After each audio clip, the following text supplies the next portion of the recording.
Parlons laïcité, une émission proposée et préparée par RERS. RERS, les réseaux d'échange réciproque de savoir. RERS est un groupe d'éducation populaire. Les citoyens et les citoyennes participants et acteurs actifs sont sans distinction d'âge, de conviction politique ou religieuse, ni d'origine culturelle ou sociale. L'objectif est de participer concrètement à la vie de la République, même modestement, dans notre ville et dans notre région. C'est pourquoi chaque mois, nous nous retrouvons pour échanger autour d'un thème qui devrait nous permettre de cultiver et de développer notre liberté de conscience. Bonjour à tous et bienvenue en ce jeudi 2 mai 2024 pour l'enregistrement de notre émission Parlons laïcité. Émission que vous attendez chaque mois qui se réunit à chaque fois de 17h à 19h. On revient dans les locaux de la MJC Simone Signoret à Évry-Courcouronnes. Merci à la MJC de nous accueillir encore une fois. Et aujourd'hui, on aura notre animateur vedette, Alain. Bonjour Alain. Bonjour. Et Alain va pouvoir avoir l'immense honneur d'interviewer Omar Deray, qu'on va présenter dans quelques instants, puisque le thème de ce soir, ça va être le cas de la liberté de conscience en Algérie.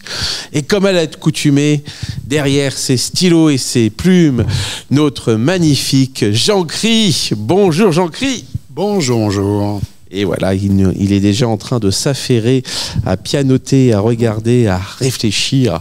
Et nous aurons nos réalisateurs extraordinaires que sont Agnès et Sébastien. Coucou. Bravo, merci au public. Le public est en délire. Merci beaucoup au délire. Et puis on va quand même saluer un grand bonjour à notre invité. Bonjour Omar. Bonjour Jérémy, bonjour à toutes et à tous. Et puis, on va pouvoir commencer l'émission. Donc, je cède la place à Alain. Retrouvez l'ensemble de nos podcasts Parlons laïcité sur notre site www.rers-evry.fr. Bonjour Omar, merci d'être venu parce que avec le temps qu'il fait, les intempéries, la grêle, etc., on a du mal en ce moment. Omar. Qui êtes-vous on va commencer par là, qui êtes-vous pour oser vous attaquer à un sujet aussi passionnel que le cas de la liberté de conscience en Algérie? Alors, donc, d'une part, je suis depuis quelques années formateur dans le domaine de la laïcité, de la citoyenneté, ce qu'on appelle communément, je forme dans le cadre du plan VRL, Valeurs de la République laïcité, plan national. Et du coup, je me suis dit, quand la proposition m'a été faite par Jérémy, j'ai dit pourquoi pas. Ça m'a un peu surpris au départ, mais en même temps, j'ai dit, après tout, la liberté de conscience, en Algérie comme ailleurs, voilà, j'allais dire tous les citoyens, toutes les nations sont concernées par ces sujets. J'entends un accent. Il n'y a pas que simplement les idées qui vous motivent. Alors, donc moi, je suis ce qu'on appelle un binational. C'est-à-dire franco-algérien ou algéro-français, je ne sais pas dans quel ordre on peut le prendre. Et du coup, je suis né en Algérie, dans un petit village de Kabylie. J'ai fait ma scolarité, j'ai commencé ma scolarité en Kabylie, donc. Et j'ai poursuivi en France à la fin des années 70, début des années 80. J'ai fait des études de droit. J'ai travaillé au ministère de la Justice, ce qu'on appelle la justice des mineurs, pendant quand même un certain nombre d'années. J'ai exercé comme éducateur, chef de service, formateur à Roubaix, à l'École nationale de protection judiciaire de la jeunesse, puis délégué du préfet au cours des 10 dernières années, avant de prendre ma retraite il y a un peu plus d'1 an. Allez, je vous laisse la parole maintenant, la liberté de conscience en Algérie. Alors, du coup, je voulais voir un peu si les hommes politiques algériens avaient évoqué un peu ce sujet, et puis j'avoue que j'ai pas beaucoup trouvé. Alors, du coup, je suis tombé sur un député, un ancien député algérien qui s'appelle Tariq Mira, qui a évoqué un peu ce sujet. Et du coup, pourquoi c'est intéressant? Parce que justement, c'est rare. On a rarement, effectivement, des personnalités politiques algériennes qui s'expriment aussi ouvertement sur le sujet. Alors, son propos permet d'abord de comprendre pourquoi la question de la laïcité se pose avec une si grande acuité dans un pays qui est à la fois sous influence de groupes parfois de religieux et historiquement marqué par une application, puisque l'Algérie est une ancienne colonie française, et c'est un pays qui était historiquement en fait marqué par une application de la loi française de 1905, qui est moyennant des adaptations. En fait, ces adaptations, je dirais qu'elles ont quasiment vidé cette loi de sa substance. L'Algérie est un pays laïque ? Alors, maintenant, s'il faut peut-être préciser, c'est-à-dire que laïque, si effectivement quand on parle de laïcité, on parle de séparation de l'État et le texte de 1905 parlait des églises, mais aujourd'hui on parlerait des religions, toutes les religions établies. Du coup, l'Algérie, on dirait que l'Algérie n'est pas un pays laïque. Je reviendrai un peu au cours de mon intervention, mais en tout cas, l'article 2 de la Constitution précise que l'islam est religion de l'État. Donc on a une religion de l'État, et du coup, on ne peut pas considérer que c'est un pays laïque, au sens où on l'entend en France. Ok.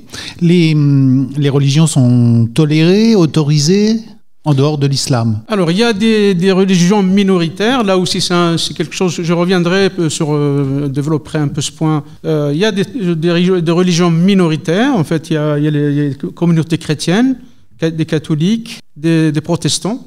Mais leur nombre s'est réduit considérablement ces dernières décennies, notamment à la suite de ce qu'on appelait la décennie noire. C'est quoi la décennie noire? Alors la décennie noire, c'est une période où il y avait des groupes religieux qui en voulant prendre le pouvoir, donc sont attaqués à un certain nombre de personnalités, à la fois dans les institutions étatiques, mais également aux intellectuels qui ne respectaient pas, du moins qui ne partageaient pas leur vision de la société, qui était une vision totalitaire. D'accord. Et ils ont fait des dégâts? Qu'est-ce qui s'est passé? Est-ce qu'ils ont fait bouger la société? Alors, est-ce qu'ils ont fait bouger la société? Ça, c'est peut-être une question un peu difficile. En tout cas, quand je parle des Chinois, cette période s'est terminée. Je veux dire, c'est par quand même l'assassinat de milliers de personnes.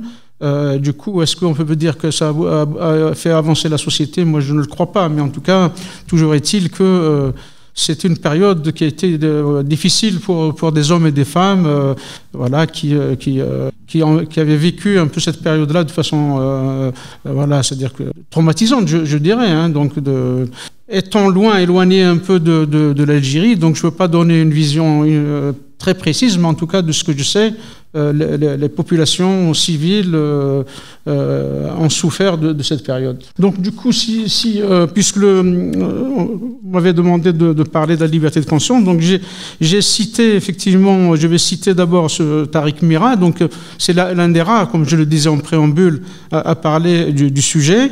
Donc pour lui, la laïcité, donc il a été interrogé à la fois par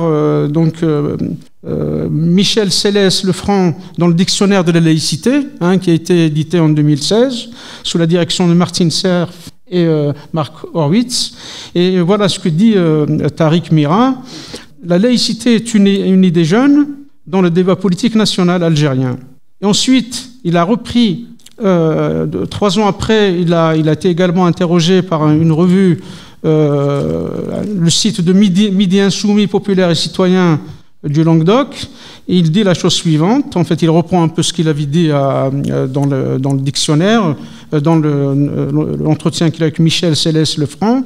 La laïcité est à la fois, je cite, la laïcité est à la fois une idée ancienne et neuve, plongeant ses racines dans une pratique sociale ancestrale, à la marge de l'État. Cette idée aujourd'hui est synonyme de modernité, mais elle fut chahutée, voire maltraitée par le colonialisme. Voilà, donc du coup, idée neuve et ancienne. Pourquoi elle est ancienne? Parce qu'en fait, anciennement, dans la société traditionnelle algérienne, il y avait quelque chose autour qu'on pourrait appeler une forme de sécularisation. C'est-à-dire de cette sécularisation émergeait une pratique sociale aux activités à la fois profanes et sacrées. Donc on avait dans ce qu'on appelait les assemblées de village, dans les régions berbérophones, amazighes, il y a ce qu'on appelait la Djem'a, c'est-à-dire que l'assemblée, qui gérait des affaires publiques sans tenir compte, donc en tenant compte un peu des problématiques qui se posaient. Et de l'autre côté, on avait effectivement le pouvoir spirituel qui était géré par des religieux dans les mosquées qui étaient à l'époque plutôt suivis, dominés du moins par ce qu'on appelle les zaouïas, c'est-à-dire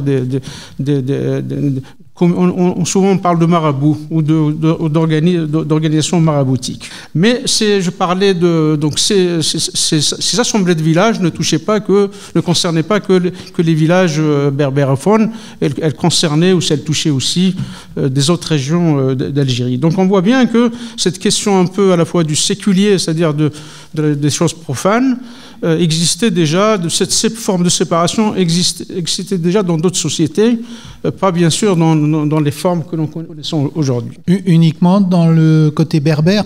Non, c'est plutôt dans les sociétés qui étaient traditionnellement rurales à l'époque, ça existait plutôt dans d'autres régions. Donc, comme je le disais effectivement, dans ces sociétés rurales, les affaires publiques se traitaient en partie en dehors du religieux. Il s'est même trouvé des régions comme en Kabylie pour se détourner des normes religieuses en matière d'héritage. Parce qu'en fait, dans cette période-là, c'est-à-dire que une décision a été prise par une assemblée du village dans un village qui s'appelait Djama Sarij en 1748 pour déshériter les femmes. Il partait du principe que comme la femme qui se mariait à l'époque, on parle dans le contexte de l'époque, quittait le giron familial, en fait, la famille, on regardait peu de moyens dont disposaient les familles à l'époque. Donc, on a considéré qu'on perdait, en fait, en laissant la femme partir avec l'héritage, ça pouvait appauvrir, en fait, en quelque sorte, la famille. Voilà un peu la logique un peu de l'époque. On peut dire également que la société, donc là je cite également ce député, que la société maghrébine qui était sunnite de rite malikite, c'est-à-dire qu'en fait il y a plusieurs courants dans l'islam, et donc du coup il y a le Maghreb fait partie de ce qu'on appelle le rite malikite, cette société était un peu ambivalente en fait. Elle était à la fois, selon Tariq Mira, elle était imprégnée de religiosité, mais s'organisait également de façon sécularisée. C'est-à-dire qu'il y a à la fois du religieux et du profane. Donc c'était un peu, donc il y avait des allers-retours entre ces deux champs. Autrement dit, contrairement un peu à ce qu'on peut entendre ici ou là, l'emprise de l'islam n'était pas totalement hégémonique dans ces régions. Ni en matière de croyance, ni en matière, ni en matière de croyance, ni dans la conduite des affaires publiques. La colonisation, c'est-à-dire qu'en 1830, avec la conquête de l'Algérie, le colonialisme, selon cet auteur, selon ce député, a complètement désorganisé l'ordre ancien, orchestré par les zaouïas. Comme je disais tout à l'heure, les zaouïas, c'était plutôt des organisations religieuses maraboutiques, qui organisaient en quelque sorte les relations sociales dans les villages. Et là, c'est vrai que ce genre de témoignages, effectivement, sont rares. Après, il y a des chercheurs qu'on va citer, qui ont travaillé sur la question. Et du coup, moi, il m'a semblé que donc je sépare un peu mon intervention en deux, c'est-à-dire que la période coloniale, la colonisation, et là aussi je parlerai à la fois de l'État colonial, comment il a géré un peu les affaires religieuses, et également du côté des nationalistes algériens à partir des années 20 et 30. Comment aussi ils ont un peu posé cette question du lien entre les religions et l'État colonial français à l'époque. Donc, normalement, en 1830, dès la capitulation signée par le Dey d'Alger, le 5 juillet 1830, la France est engagée à ne pas porter atteinte à la liberté des habitants de toute classe et à respecter leur religion. Elle n'a pourtant pas reconnu la citoyenneté française à toutes les populations. Si le décret Crémieux de 1870, le 24 octobre 1870, accorde aux Juifs d'Algérie la citoyenneté pleine et entière, une citoyenneté qui était reconnue aux Juifs de France depuis 1792. Ce n'est pas le cas pour ce qu'on appelle les autochtones ou les indigènes selon l'appellation de l'époque. En effet, les indigènes musulmans devenus français se voient imposer en 1881 ce qu'on appelle un régime administratif d'exception, c'est-à-dire le code de l'indigénat. Et souvenez-vous bien qu'en 1881, aux métropoles, il y a quand même une loi qui a été votée sur la liberté de presse, de réunion. C'est-à-dire qu'il y avait quelque chose un peu ce qu'on accorde aux citoyens, à certains citoyens, on ne l'accorde pas aux autres. Et bien évidemment, ce code prive les autochtones ou les indigènes, comme on les appelait à l'époque, d'une grande partie de leur liberté et de leurs droits politiques. Le pouvoir colonial estime, sans les avoir consultés, qu'ils préfèrent conserver ou garder leur statut personnel, c'est-à-dire la loi du Coran, ce qu'on appelle la charia, pour tout ce qui touche le mariage, la famille ou l'héritage. Certes, ils ont la possibilité de devenir citoyens français, mais en perdant, dans ce cas-là, ils perdent leur statut personnel. Aussi, seul un petit nombre a suivi cette voie ou a fait ce choix. Malgré l'existence de populations avec des droits différents, l'application des lois Ferry, en revanche, elle a été effective. Ça, c'est quand même... C'est-à-dire que Jules Ferry a tenu effectivement à ce que son orientation, ces lois soient appliquées pour tous les Algériens. Néanmoins, il y a eu une résistance, c'est-à-dire que le projet n'a pas abouti à partiellement, on va dire, marcher ou fonctionner dans la mesure où il y avait à la fois une forte résistance du côté algérien des populations algériennes, un peu moins en Kabylie, et il y a eu également une forte opposition des colons. Donc là, c'est important de le souligner. Vous parlez de la loi Jules Ferry sur l'école ? Sur l'école, bien évidemment. Donc, quand effectivement, je parle des lois de 1881 et de 82, 81 rend l'école gratuite, et puis celle de 82, donc elle la rend obligatoire et laïque. Et tout le monde était contre, donc. Oui, c'est-à-dire finalement, que majoritairement, oui, en majorité, donc les seules écoles, la seule région qui a connu un peu un début d'application, c'est les régions de Kabylie. Jules Ferry, du coup, en 1892, il constate un peu ce semi-échec lors d'un voyage en Algérie. Et finalement, il y a également, j'ai parlé des colons, mais il y a aussi l'Église catholique qui était un petit peu heurtée par aussi un peu cette volonté d'appliquer les lois Ferry. Mais finalement, il y a une espèce d'accord entre l'Église catholique et l'État colonial. Donc, il faut le rappeler. Ils ont trouvé un terrain d'entente parce que finalement, les uns et les autres considéraient qu'ils participaient de ce qu'on appelait à l'époque une mission, c'est-à-dire de civilisation des populations conquises. Donc là, contrairement, on va dire, à ce qui se passait en métropole, où il y avait quand même, dans ces années-là, c'était très tendu entre l'Église catholique romaine, qui est très dominante, et les républicains, et l'État républicain. En Algérie, il y a eu quand même quelque chose un peu autour d'une entente un peu tacite, ou en tout cas parce qu'en fait, ils considéraient que finalement, ça participait un peu de ce travail de transmission des valeurs et de la mission de civilisation. Donc du coup, pour revenir à l'application de la loi en Algérie, donc je parlais tout au début, j'ai dit qu'effectivement, il y a eu tellement d'adaptations que finalement, elle a perdu de son sens, de sa substance.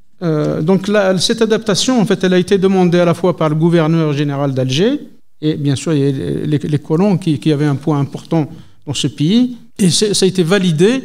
L'idée, donc, a été à la fois avec la caution ou la validité de Clémenceau, de Georges Clémenceau, président du Conseil et ministre de l'Intérieur à l'époque. Il autorise bien sûr la création d'associations cultuelles pour la jouissance des mosquées, mais maintient le recrutement des ministres des cultes. Autrement dit, c'est-à-dire qu'il y a une forme de fonctionnalisation des ministres du culte, en leur versant des indemnités. Ce qui n'était pas possible en métropole après le vote de 1905. Sauf quelques exceptions, peut-être sur lesquelles on verra s'il y a des questions.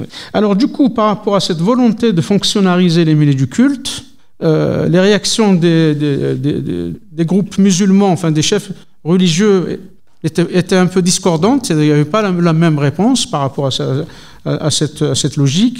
Certains refusent la loi en considérant qu'il fallait effectivement continuer à bénéficier d'indemnités, c'est-à-dire pour exercer leur ministère, et puis d'autres qui demandaient la séparation. C'est le cas, par exemple, de ce qu'on appelle l'association des Aoulamas, c'est-à-dire des musulmans algériens. Les Aoulamas, ça veut dire les docteurs de la foi. Donc c'est une association qui a été créée en 1931, donc pour à la fois défendre une personnalité, ce qu'ils appelaient une personnalité algérienne, etc.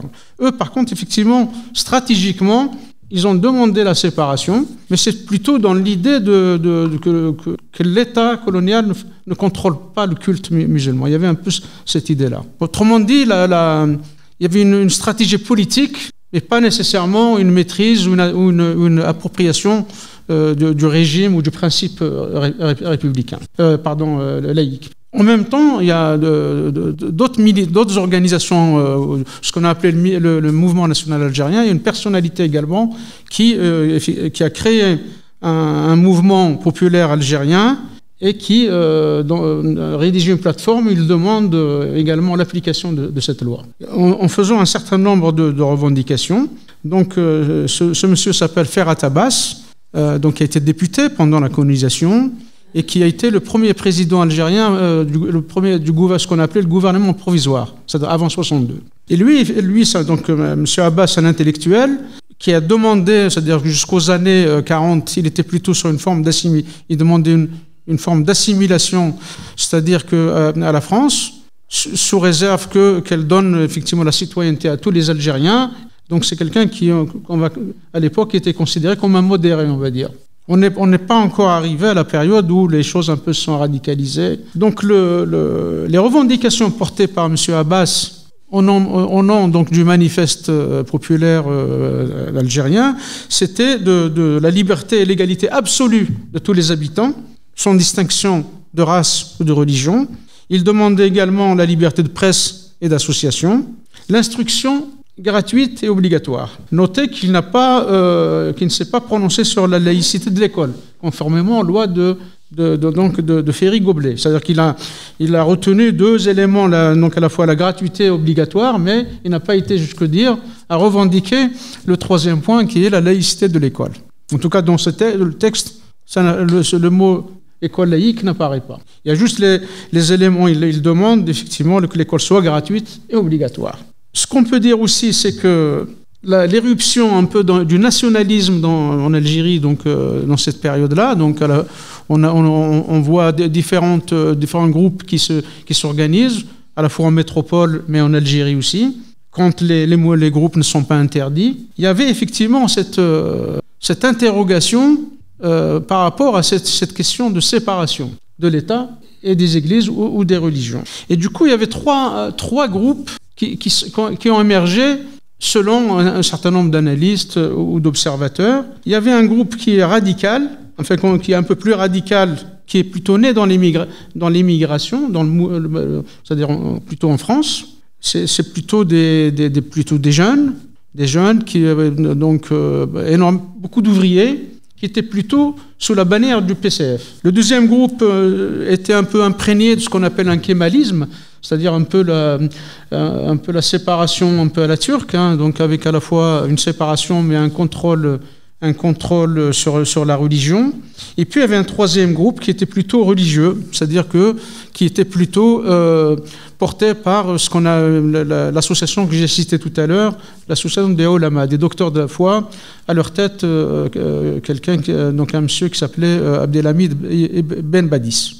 Donc, qui a créé ce qu'on appelle l'association des ulama algériens, musulmans algériens. Donc voilà, ces trois groupes, en fait, donc du coup, avaient des positionnements différents par rapport à la fois aux différentes lois, et notamment un peu cette loi de séparation. On a le premier mouvement, le nationalisme radical, lui, il s'adresse à l'ensemble algérien, c'est-à-dire prise dans sa globalité comme une communauté invisible. Les principaux dirigeants de cette mouvance, en fait, sont fascinés par la Révolution française. C'est-à-dire qu'il y avait quand même, ils observent un hiatus, c'est-à-dire entre à la fois ce qui se passe en France, les évolutions, le vote d'un certain nombre de textes modernes, les lois sociales, et puis de l'autre côté, on voit quand même des choses un peu, c'est-à-dire que des inégalités, la misère qui s'accentue. Et du coup, effectivement, ils vont porter un peu leurs revendications à partir des lumières et des principes un peu de liberté, d'égalité, etc. Le courant modéré, le deuxième, lui, il s'adresse plutôt à des élites musulmanes, des gens instruits. Donc c'est plutôt donc le premier, c'était plutôt Messaliadj qui portait un peu ce premier groupe. Le modéré, c'est plutôt Ferhat Abbas, donc il s'adressait plutôt, et lui-même était pharmacien, intellectuel, pharmacien. Et puis le troisième groupe, c'est plutôt les religieux, donc c'est l'association que j'ai citée tout à l'heure. Donc les ulama, à la fois, ils demandaient la reconnaissance de la personnalité algérienne, musulmane, en insistant sur la religion musulmane, mais ils demandaient la séparation, encore une fois, de la religion de l'État, mais dans une logique un peu dans la logique d'échapper au contrôle. Voilà, donc c'est pour cette raison qu'ils demandaient la séparation. C'est une manière un peu de ne pas être soumis au contrôle de l'État ou du gouverneur général d'Alger ou de l'État colonial, un peu par rapport à la religion. Nous sommes là juste avant la guerre d'Algérie. Là, bien avant, effectivement. Donc là, ce sont les gens qui s'apprêtent, en fait, à se révolter contre le colonisateur. Disons que on voit bien que là, on est sur des demandes, des revendications plutôt de liberté, d'égalité. C'est-à-dire que l'absence effectivement de réponse. Le Crémieux a laissé Crémieux de 1170 a laissé des traces. Crémieux qui était donc Crémieux qui a accordé la citoyenneté pleine, encore et entière, à la communauté israélite, et pas aux Indiens, aux autochtones.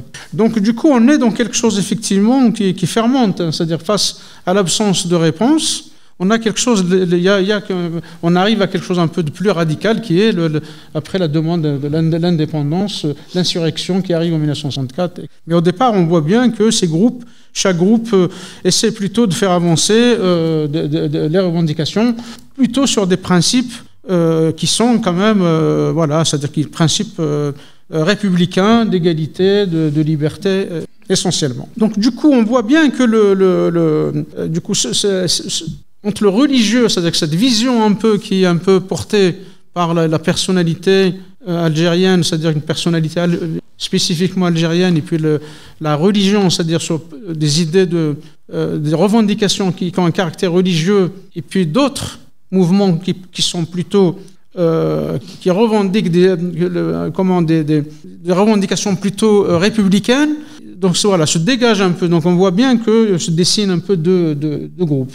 L'un plutôt s'inspire un peu de la religion, c'est-à-dire donne une importance importante à l'aspect religieux, et un deuxième groupe qui est plutôt qui s'inspire on va dire des idéaux laïques, du régime de laïcité, de la séparation et des principes qu'implique un peu ce régime, c'est-à-dire la séparation, la liberté de conscience, etc. Et finalement, donc ça,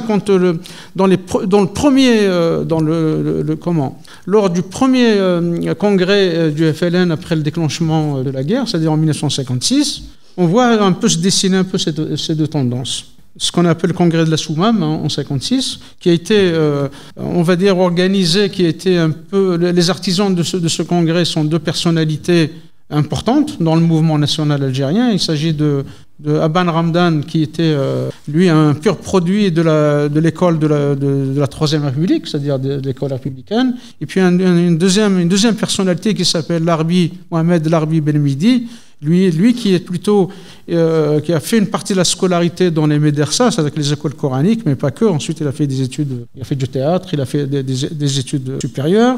Ces deux personnels étaient plutôt pour une vision de la laïcité, une vision de la société où effectivement où toutes les composants de la société devaient avoir leur place, c'est-à-dire qu'ils pensaient à une Algérie future, c'est-à-dire dans le gouvernement post-indépendant, leur vision était que le pays regroupe toutes les composantes, indépendamment de leur religion, de leurs origines, etc. Et puis on avait d'autres groupes qui étaient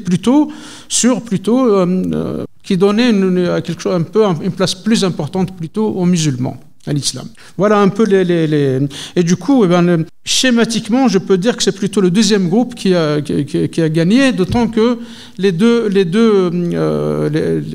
militants que j'ai cités ont été tués en 1957. C'est-à-dire que le premier a été assassiné par ses frères d'armes, c'est Aban Ramdan, et le deuxième a été assassiné par Ossares, a été torturé puis assassiné par Ossares en 1957. Voilà un peu. Donc du coup, on va arriver à l'indépendance. La laïcité n'a pas pour autant disparu, c'est-à-dire qu'on a quand même une domination de personnalités qui mettent en avant la religion musulmane, puisque l'article 2 de la première constitution algérienne stipule que l'islam est religion de l'État, donc on a une religion d'État, sans pour autant nier les minorités. Mais ce qu'on constate, c'est que les personnalités qui étaient portées par l'idéal laïque n'affichaient pas clairement cette revendication de peur de se compromettre avec l'ancien colonisateur. C'est-à-dire que les reproches qui étaient faits, beaucoup d'intellectuels ou de militants d'hommes politiques proches du régime, c'est-à-dire qui prônent la séparation ou le régime laïque, étaient parfois accusés aussi de défendre, on va dire, le colonisateur, etc. Il y avait un peu cette crainte également. Du coup, le sujet était un peu tabou.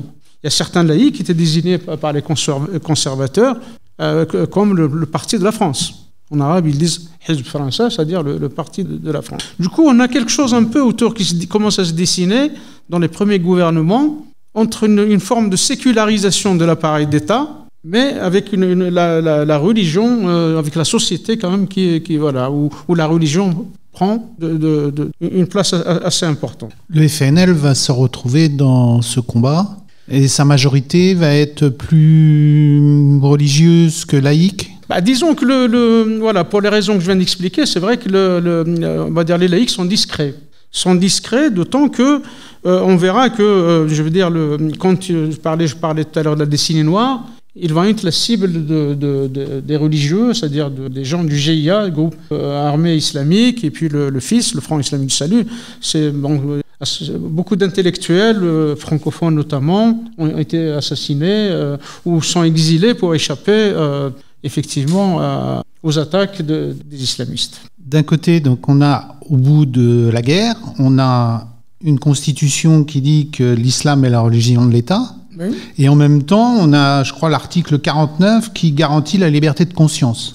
Comment ces deux choses peuvent cohabiter ? C'est tout voilà, c'est-à-dire que ça, c'est quelque chose effectivement que ce soit les constitutionnalistes soulèvent. C'est-à-dire que d'un côté, effectivement, on garantit donc du coup la liberté de conscience. Dans les premières constitutions, parce que cette garantie disparaît dans le 2020. Mais en tout cas, effectivement, il y avait cette ambiguïté, on va dire. En fait, à la fois, on garantit quelque chose, mais en même temps, on considère que on ne peut pas, effectivement, quand on fait partie d'une religion minoritaire, on ne peut pas faire du prosélytisme. Donc, du coup, ça, effectivement, ça c'est quelque chose qui est interrogé, c'est-à-dire qui relève effectivement d'une ambiguïté. Et du coup, pour les minorités chrétiennes, c'est vrai qu'on a à la fois les catholiques qui ont joué le jeu, c'est-à-dire du coup, en estimant dès l'indépendance, il y avait un des prélats qui demandait effectivement à respecter, d'abord aux catholiques de rester en Algérie, de ne pas partir, et puis surtout d'être loyaux, c'est-à-dire d'avoir une forme de loyauté vis-à-vis du système. On a ensuite aussi également des évangélistes qui veulent aussi faire adhérer des Algériens, y compris, pas uniquement des Européens, mais des Algériens. Ils ont été quand même la cible du gouvernement algérien, notamment ces dernières années, ce qui se traduit par la fermeture de lieux de culte et des difficultés pour étendre aussi, exercer leur culte. Comment ça se situe aujourd'hui ? On voit bien le poids de l'histoire, on voit bien l'évolution un peu de la pensée. Comment aujourd'hui ça fonctionne ? Est-ce qu'il y a une vraie liberté de conscience ? Est-ce qu'il y a une religion d'État qui est prégnante ? La religion d'État, oui. C'est-à-dire, en fait, dans les différentes constitutions, cet article 2, on le retrouve toutes les constitutions. Donc, effectivement, on est toujours sur une religion d'État. Du coup, le poids de la religion est prégnant, c'est-à-dire dans le domaine culturel, dans le domaine éducatif, dans le domaine économique. Et on a une place qui se réduit des minorités religieuses qui est de plus en plus réduite et qui subit, des difficultés, des freins, des difficultés de toute nature pour cet temps. De quel type justement ces freins ? Les craintes, c'est les lieux. D'abord, il faut des autorisations pour ouvrir des lieux de culte. Et l'autorisation, c'est-à-dire que l'ouverture est soumise aux autorisations administratives.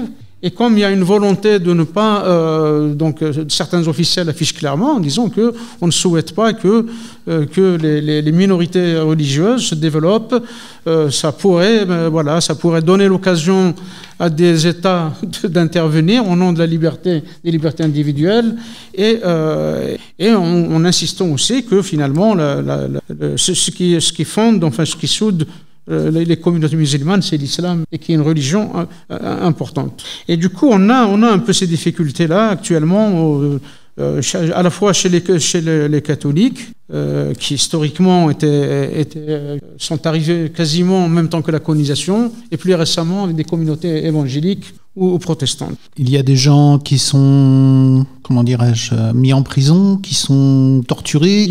Effectivement, c'est-à-dire en fait le fait d'avoir l'autorisation, c'est-à-dire quand je prends l'exemple de quand il y a eu le Covid, un certain nombre de lieux de culte ont été fermés, et du coup les gens étaient tentés d'exercer leur culte, de recevoir les fidèles un peu soit dans des lieux qui n'étaient pas autorisés, et certains responsables religieux ont été emprisonnés, tracasseries administratives, voire ces difficultés font qu'aujourd'hui, par exemple, on a une personne qui s'appelle Thibaut van der Bosch, donc qui est expert à l'European Center for Law and Justice, c'est-à-dire un centre du droit et de la justice, qui alerte sur la situation des chrétiens en Algérie. Il explique, il a été interrogé le 23 avril dernier, dans le Figaro. Il explique qu'en Algérie, seulement 4 des 46 églises protestantes sont encore ouvertes, 4 sur 46, c'est pas rien. Il rajoute que les autorités algériennes ne se cachent pas pour priver arbitrairement les chrétiens algériens d'exercer leur foi, ne reconnaissant ni leur édifice pour le culte, ni leur agrément pour se constituer en association religieuse. Du fait de l'absence d'autorisation, chaque réunion pour le culte, chaque assemblée, à proximité d'une église fermée, devient alors interdite. Voilà un peu ce que dit Thibaut van der Bosch, qui est un expert dans ce centre européen du droit et de la justice. Il rajoute aussi que les chrétiens algériens sont dans un flou juridique entretenu à dessein par les autorités. D'une part, l'article 51 de la nouvelle constitution algérienne de 2020 dispose que la liberté d'opinion est inviolable et que la liberté d'exercice est garantie, mais elle s'exerce dans le respect des lois. Mais ces libertés ne vont pas jusqu'à inclure la liberté de conscience. Cette liberté de conscience, elle a été constitutionnalisée dès 1989, mais elle est retirée en 2020. C'est-à-dire, dans la Constitution de 2020, on n'a plus, effectivement, de texte de dispositions stipulant que la liberté de conscience est garantie. On parle plutôt, effectivement, d'opinion, de liberté d'opinion, qui est inviolable. Van den Bosch explique effectivement que ce recul des libertés sape le droit de croire ou de ne pas croire et de changer de sa religion pour les musulmans. Puisqu'aujourd'hui, on parle plutôt... si je parlais des évangélistes, c'est plutôt donc une volonté un peu de recruter au sein de la population algérienne. Et ça gêne visiblement, ça gêne les autorités officielles. Le fait que ce soit des Algériens qui deviennent, qui se convertissent au protestantisme ou au catholicisme. Concernant un peu l'agrément ou les habilitations d'associations religieuses, il y a une loi de 2012 qui a durci les critères et les conditions. Autrement dit, toutes les associations chrétiennes, même existantes, sont alors obligées de s'enregistrer à nouveau pour se conformer aux nouvelles dispositions, plus sévères. Et parfois, les autorités refusent arbitrairement leur enregistrement, selon l'observateur précité. De plus, l'ordonnance de 2006 impose des dispositions pénales rigoristes contre l'apostolat. Du coup, c'est difficile de convertir ou du coup, les chrétiens, enfin les religieux, surtout même la difficulté en se disant est-ce que je peux en parler librement au risque d'être accusé de faire du prosélytisme ou de tenter de faire adhérer des Algériens à telle ou telle minorité religieuse. Liberté de conscience et liberté d'opinion ne s'arrêtent pas seulement aux faits religieux, Qu'en est-il dans les domaines économiques, politiques, sociaux? Alors là, on est sur quelque chose un peu autour de... formellement, les droits sont garantis. La garantie sous réserve d'application des lois, mais parfois, c'est-à-dire que du coup, l'interprétation... On peut avoir une interprétation de la loi telle que la liberté d'opinion peut être effectivement contrariée, etc. Donc on est toujours sur la question un peu du formel et du non formel et de la réalité. Formellement oui, mais en réalité énormément de difficultés. Les citoyens algériens rencontrent énormément de difficultés pour s'exprimer. Je veux dire sur. Qu'en pensent les jeunes?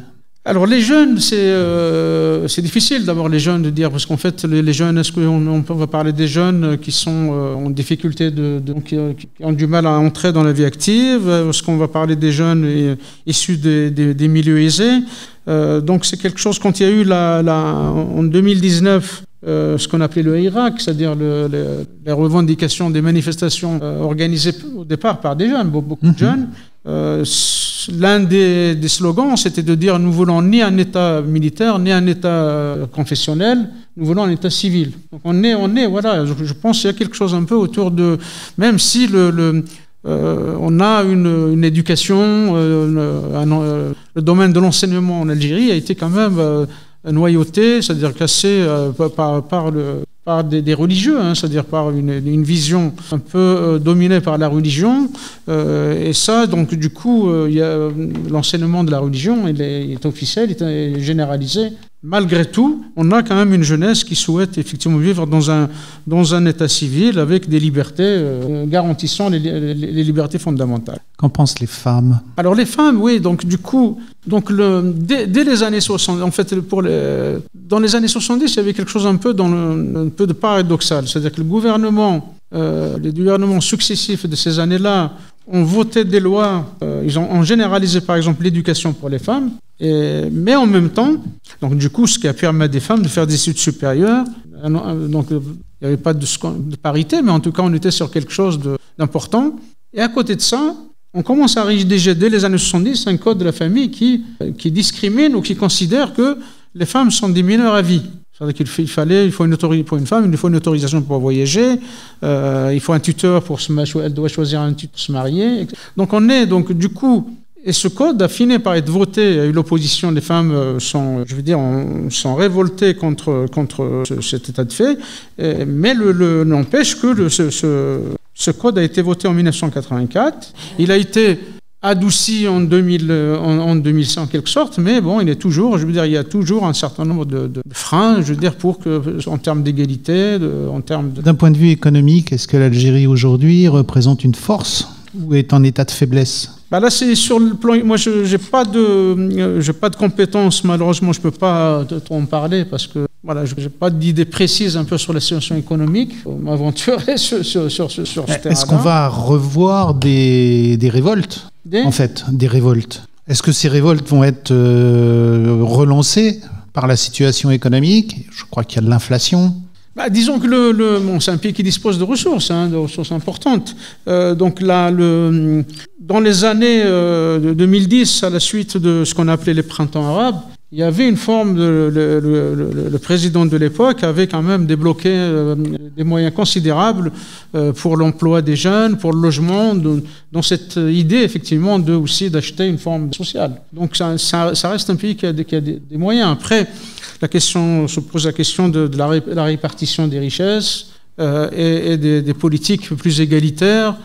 Ça oui, mais en tout cas, je n'ai pas d'idée, je ne peux pas me prononcer sur la possibilité de révolte. Je n'ai pas d'éléments. Selon vous, c'est l'avenir de l'Algérie en termes de laïcité, en termes de liberté de conscience? Ça va dans le bon sens ou c'est en régression?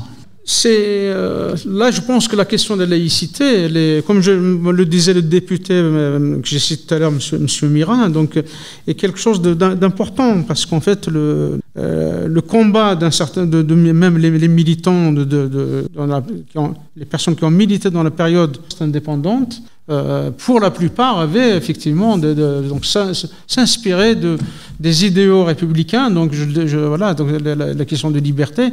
Aujourd'hui, effectivement, la question de la liberté, elle est centrale, elle est importante. Bien sûr que c'est un pays qui, pour avancer, effectivement, doit voilà, consolider un peu et garantir ses libertés. Parler des femmes, l'avenir, je ne sais pas qui disait, si c'était Aragon disait que la femme est l'avenir de l'homme.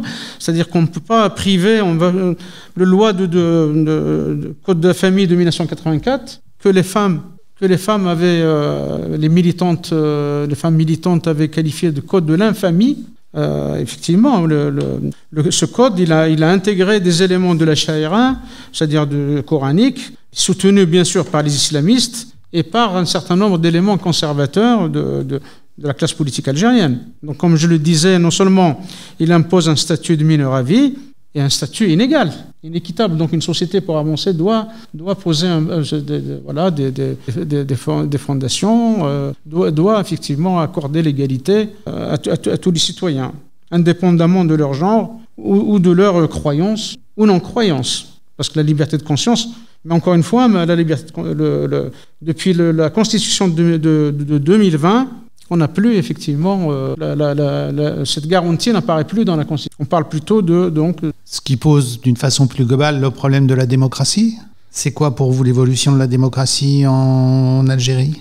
La démocratie, c'est effectivement ces questions égalitaires. Oui, c'est-à-dire que si on veut effectivement que la société évolue, avance un peu, renforce un peu sa démocratie, c'est tenir compte des revendications à la fois de toutes les couches de la société.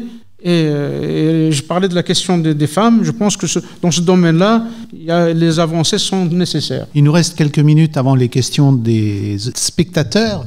Est-ce que vous pouvez faire une conclusion ?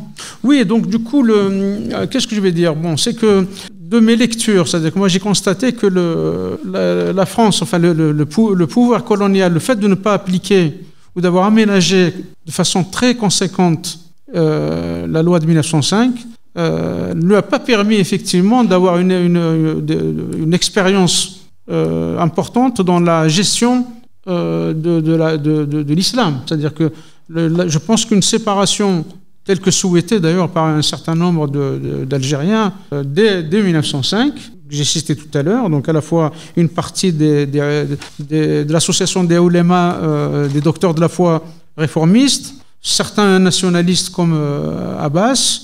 Je pense que l'application de cette loi aurait permis peut-être aujourd'hui à l'État français de mieux peut-être dialoguer avec l'islam. Sur ce sujet-là, ils sont en difficulté depuis pas mal de décennies. On a vu que chaque gouvernement a essayé de trouver, en créant des organes. On voit bien qu'il y a quelque chose qui est difficile aujourd'hui. Peut-être qu'une expérience importante pendant la colonisation leur aurait permis, plutôt que effectivement de l'adapter, de chercher à l'adapter de façon à mieux la contrôler. Et on voit bien que, et peut-être aussi pour les Algériens, le fait d'expérimenter, j'allais dire, ou de vivre la séparation, ça aurait été également une expérience pour les générations futures. Parlons laïcité. RERS, Évry Centre Essonne, propose une formation Valeurs de la République et laïcité. Dans un contexte social et politique marqué par les tensions et les crispations autour du fait religieux, la laïcité est souvent mal comprise. La formation Valeurs de la République et laïcité a été conçue pour permettre aux stagiaires de contribuer à promouvoir la concorde universelle et partager les valeurs de la République au quotidien. La formation Valeurs de la République et laïcité permet aux agents publics, aux professionnels et aux bénévoles associatifs d'être au clair avec le principe de laïcité, de mieux comprendre comment l'appliquer et l'expliquer dans l'exercice de leur métier. Cette formation est reconnue par le contrat d'engagement républicain. Son coût est pris intégralement en charge par l'État. Pour en savoir plus et connaître le calendrier des sessions à venir, contactez RERS au 01 69 36 25 14. 01 69 36 25 14. Parlons laïcité, le débat. Eh bien, merci Omar pour cette première partie. Nous allons enchaîner du coup avec les questions du public. Alors, qui veut poser la première question? Oui, deux questions. La première, vous avez parlé de massacre, d'un moment noir entre donc l'islam et puis les catholiques et les chrétiens. Est-ce que c'était une bagarre, une guerre de religion, ou est-ce que c'était toujours les islams qui faisaient payer la colonisation? Ce qui est un petit peu différent.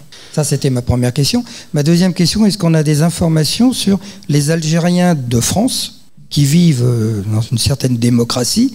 Est-ce qu'ils ont plutôt tendance à aller voir leurs copains d'Algérie et de leur dire faites comme en France, ou au contraire, oh là là, c'est horrible, continuer vers l'islam? Alors, si j'ai bien compris, la première question concerne les années, ce que j'appelais la décennie noire. Là, c'est plutôt des enjeux de pouvoir. C'est-à-dire qu'en fait, c'est-à-dire que les religieux, enfin les mouvements religieux, s'étaient organisés pour prendre le pouvoir. C'est-à-dire qu'ils estimaient que la société était inégalitaire, donc ils ont exploité un peu les difficultés sociales, socio-économiques, dans l'idée de prendre le pouvoir. Et il y a eu les premières élections, il y a eu des élections au début des années 90, donc le FIS, le Front Islamique du Sahel, avait gagné les élections. Et le pouvoir avait vu un peu, il y a eu la crainte, parce qu'ils ont annoncé la couleur, c'est-à-dire l'idée c'est d'installer une société religieuse, c'est-à-dire théocratique, et on parlait tout à l'heure de la liberté de conscience. Dans des sociétés théocratiques, on n'a pas, justement, les libertés ne sont pas protégées. On a quelques exemples dans le monde. Et du coup, le gouvernement de l'époque avait interrompu ce processus électoral qui était diversement apprécié par l'opinion algérienne, mais aussi l'opinion internationale. Mais en tout cas, il y avait pas, c'était pas la visée, c'était pas les chrétiens c'était plutôt le pouvoir. C'est-à-dire, en gros, ils voulaient prendre le pouvoir. Voilà un peu sur la première. Je ne sais pas si j'ai répondu à votre question. Sur la deuxième, Les Algériens de France, comment est-ce qu'ils prennent les choses? Alors là, il y a quand même quelque chose de paradoxal. C'est-à-dire qu'il y a 40 ans, il y avait ce qu'on a appelé une marche qui a eu lieu en 83, en novembre-décembre. Et c'était des jeunes, c'est des jeunes qui étaient révoltés par un certain nombre de meurtres. À l'époque, il y avait ce qu'on appelait des ratonnades dans certaines grandes villes. Et du coup, ces jeunes, en fait, ils ont fait une marche à travers le territoire français. Ils demandaient l'égalité de droit. C'est-à-dire que je me souviens d'un des écriteaux, un panneau, où ils disaient « Nous sommes des Français à part entière et pas des Français à part ». Ça, il y a 40 ans. Et du coup, aujourd'hui, les vieux militants, ces jeunes, ils sont d'aujourd'hui, ils ont mon âge, puisque moi je suis un peu de cette génération-là, considèrent que les choses n'ont pas beaucoup avancé. Et l'ironie de l'histoire, c'est qu'aujourd'hui, quand on discute avec des jeunes, nombre d'entre eux ne se reconnaissent pas comme citoyens français. Ou alors ils disent, nous sommes des Français de papier ou des Français de seconde zone. Donc on est dans quelque chose, l'histoire ne se répète pas, mais elle bégaye, c'est-à-dire il y a un ratage. Il y a quelque chose qui a raté. Et du coup, moi, la question que je me pose, enfin, les jeunes, j'en ai accompagné un certain nombre par mes anciennes fonctions. Et puis quand j'étais délégué du préfet, je me déplaçais beaucoup dans les quartiers. Et c'est vrai que j'étais surpris d'observer une faible reconnaissance d'une faible appartenance, c'est-à-dire chez certains jeunes, qui sont nés ici, socialisés ici. Donc du coup, certains n'ont pas de contact, en plus, parfois, des jeunes qui n'ont pas de contact avec le pays d'origine, mais qui ont des fois une vision un peu mythique, idéaliste un peu des origines, etc. Mais en tout cas, la question serait plutôt... Qu'est-ce qu'on fait pour un peu, effectivement, aujourd'hui, pour renforcer un vivre ensemble? Mais moi, souvent, je rajoute un vivre ensemble en république. Parce que nous sommes dans une république laïque depuis la Constitution de 58. Et laïque, ça veut dire comment on va plutôt se réunir sur ce que nous partageons, ce qui est commun, et un peu, voilà, c'est-à-dire mettre de côté ce qui nous divise. Et ce travail-là, je pense que les institutions doivent le mener de façon plus importante. Les institutions, les associations, les coopératives, parce qu'aujourd'hui, on a cet enjeu, c'est un vrai pari, en fait. Voilà. Alors, il y avait une une petite phrase qu'a dit tout à l'heure Alain au tout début, un petit lapsus en passant de cas de la liberté de conscience à cas de conscience. Ouais. Et c'est intéressant justement ce lapsus parce qu'il veut dire pas mal de choses et notamment il y a le cas de conscience de cette fameuse loi du 9 décembre 1905 en France de séparation des églises et de l'État. Et il y a, au moment où elle est votée, il y a 2 territoires qui ne vont pas être atteints. L'Alsace-Moselle, ouais. Logique. Ouais. L'Alsace-Moselle n'est pas actuelle à ce moment-là en France, puisqu'elle appartient à l'Allemagne au moment du vote de cette loi. Mais l'Algérie, ça ne s'applique pas. Ah, ça, c'est un vrai cas de conscience. À l'époque, l'Algérie, un département français. 3 départements français. Et oui. Alors pourquoi ? Justement, c'est là pourquoi ? Parce qu'en fait, d'abord, elle ne s'est pas appliquée aux autochtones. Pour les fonctionnaires français, elle s'appliquait pour les Européens. Donc c'est quand même déjà une première difficulté. C'est-à-dire du coup, ça renforce tout à l'heure ce qu'on disait, c'est quand même le sentiment de déclassement ou de ne pas être reconnu, puisque on a une loi effectivement qui avec on va dire les freins posés par les colons, enfin, et puis le représentant, a fait qu'effectivement que Clémenceau avait accepté que cette loi soit subit tellement d'adaptations qu'elle a perdu son originalité ou sa substance. Et encore une fois, et du coup, historiquement aussi, la question de la laïcité, c'est-à-dire qu'en fait, du côté de l'islam ou des Algériens musulmans, c'était aussi une notion nouvelle qui leur paraissait un peu abstraite. Et d'autant que parfois, le mot laïcité est défini comme relevant de la forme d'athéisme. Donc c'est un terme qu'on a du mal à traduire et parfois il est mal compris aussi. Non seulement aujourd'hui, en métropole, où on a des personnes effectivement qui apprécient diversement cette notion, mais encore dans les autres pays, c'est encore plus difficile. Parce que c'est une notion à la fois polysémique, voire polémique, c'est-à-dire qu'il y a plusieurs sens. Et encore une fois, je veux dire, dans certains pays, voilà, c'est-à-dire c'était quand même associé à une forme d'athéisme, ce qui n'est pas le cas, qui est loin de... Et du coup, c'est à la fois une méconnaissance, une absence d'expérience, et puis surtout, c'est-à-dire que les représentants de l'État colonial qui ne voulaient pas qu'elle s'applique, parce qu'il y avait une double crainte. La crainte, c'est que le fait que la religion, notamment puisque c'est l'islam, la séparation n'a pas été appliquée aux musulmans, c'est de s'organiser et puis de s'opposer ensuite, pour mieux s'opposer à l'État colonial. Voilà un peu toutes ces... Et c'est vrai qu'effectivement, c'est difficile de dire, voilà, 3 départements qui sont le prolongement de français, donc 3 départements qui est français, puisque c'est comme ça le terme. Mais et pourtant, la loi ne s'y appliquait pas. Mais pas uniquement la loi de 1905. Il y a d'autres lois qui sont appliquées, ou moyennement appliquées, ou partiellement appliquées, y compris les lois Ferry que j'ai citées tout à l'heure. D'autres questions ? Alors, une autre question me vient quand même, parce que tu nous as parlé de code de l'indigénat, et tu nous as évoqué jusqu'à l'instant encore que certaines lois ne s'appliquaient pas. C'est quand même étrange de ne pas vouloir faire des citoyens complets et d'avoir des citoyens finalement de seconde zone là-dessus. Et je me faisais une réflexion finalement, dans l'Antiquité romaine, il y avait des esclaves pour permettre à des citoyens de passer tout leur temps nécessaire à développer leur citoyenneté, entre guillemets, en acceptant à côté une forme d'esclavage. Est-ce que le parallèle est osé ou inacceptable, ou quel est ton point de vue là-dessus ? Je dirais que c'est osé, oui, parce qu'en fait, on est quand même sur la période post-révolutionnaire, c'est-à-dire que les privilèges, on est sur donc la Révolution française, elle a supprimé la monarchie de droit divin, a mis en place, a imposé un certain nombre de changements très importants. La Déclaration des droits de l'homme la garantit un certain nombre de droits et de libertés. Et du coup, on est donc et je disais aussi que les nationalistes algériens, même ceux des années 20 et 30, partageaient ces idéaux et effectivement escomptaient qu'ils en bénéficiaient également, puisque administrativement, ils étaient considérés comme des Français, habitant dans 3 départements français. Lorsqu'il y a eu la décolonisation, puisque décolonisation il y a eu, l'Algérie n'a pas profité de ce moment de décolonisation pour devenir un pays qui soit un pays plus républicain, où justement il mettrait ses citoyens plus égalitaires, parce qu'on sait très bien que sous la colonisation, les citoyens n'étaient pas égalitaires en Algérie. Or, il n'en a rien été. Et le poids de la religion a toujours continué à peser lourdement sur l'histoire de l'Algérie.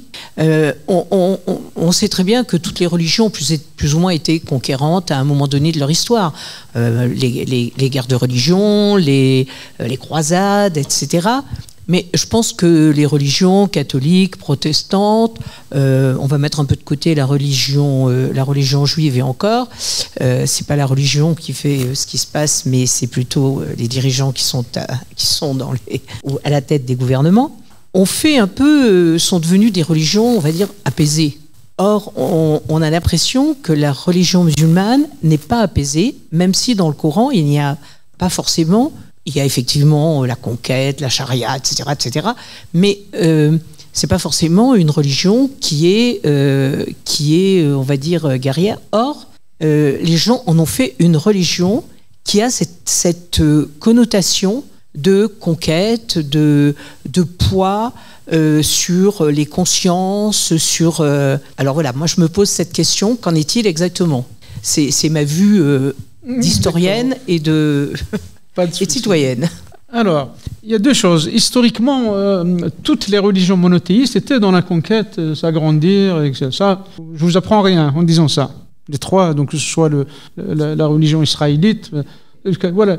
Et donc on voit donc les révolutionnaires par rapport au catholicisme, c'est qu'effectivement il y avait une volonté des catholiques et une collusion entre le politique, c'est-à-dire les rois, et du coup pour contrôler les âmes et les corps.